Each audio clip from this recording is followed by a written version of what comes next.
আজ দোল পূর্ণিমা উপলক্ষে নিরামিষ থালি। চলুন দেখে নিই আজ কি রান্না করেছে মা। ভাত, মুচমুচে আলু ভাজা,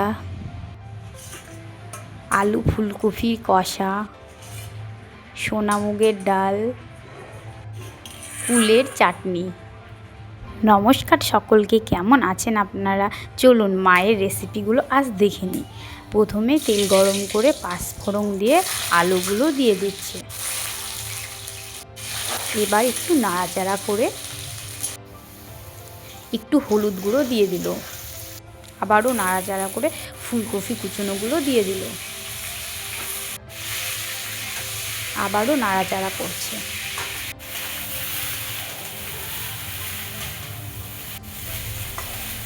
কিছুক্ষণ নাড়াচাড়ার পর আবার কিছুক্ষণের জন্য ঢেকে দিচ্ছে, যাতে তাড়াতাড়ি সেদ্ধ হয়ে যায়। ঢাকনা খুলে আবার কিছুক্ষণ নাড়াচাড়া করছে। এবার আদা, জিরে, লঙ্কা বাটাটা দিয়ে দিল। আবারও নাড়াচাড়া করছে। নাড়াচাড়া করতে করতে এবার কষিয়ে এসেছে, দিয়ে সামান্য পরিমাণে জল দিয়ে দিল।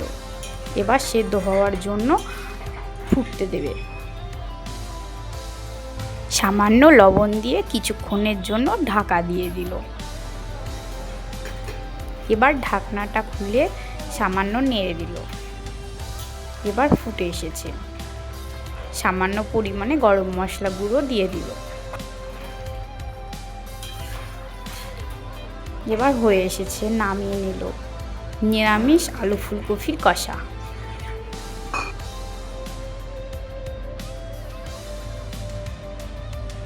আলু ভাজার জন্য কড়াইয়ে তেল দিল। তেল গরম হয়ে আসলে আগে থেকে কুচিয়ে রাখা আলু ও লবণ মাখিয়ে রেখেছিল সেটি তেলের উপরে দিয়ে দিল।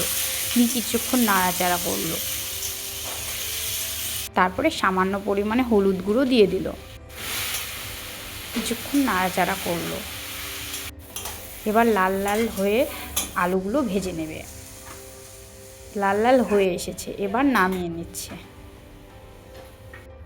আমাদের তৈরি মুচমুচে আলু ভাজা। কড়াইয়ে সামান্য পরিমাণ তেল দিয়ে পাঁচফোড়ন দিয়ে আগে থেকে সিদ্ধ করে রাখা ডালটা দিয়ে দিল। কিছুটা পরিমাণ লবণ দিয়ে দিল। এবার ফুটতে দেওয়ার জন্য রেখে দিল। কিছুক্ষণ ফুটে ওঠার পর গরম মশলা বাটাটা দিয়ে দিল।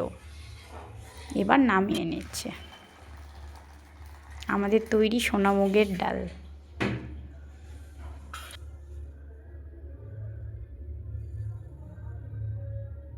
আমার তো সবসময় ফেভারিট যে কোনো টক জিনিস, তো সেই জন্য আমার শাশুড়ি মা আমার জন্য কিছুটা কুল দিয়ে কুলের টক করে দেবে। সেই জন্যে কুলটি প্রথমে সেদ্ধ করে নিচ্ছে।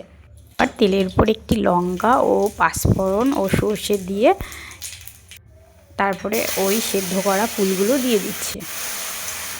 কিছুটা নাড়াচাড়ার পর সামান্য পরিমাণে হলুদ গুঁড়ো দিয়ে দিল। এবার গুড়টা দিয়ে দিল। কিছুক্ষণ নেড়ে চেড়ে ফুটে এসেছে। এবার আমাদের তৈরি হয়ে গেল কুলের টক। কেমন হয়েছে অবশ্যই জানাবে।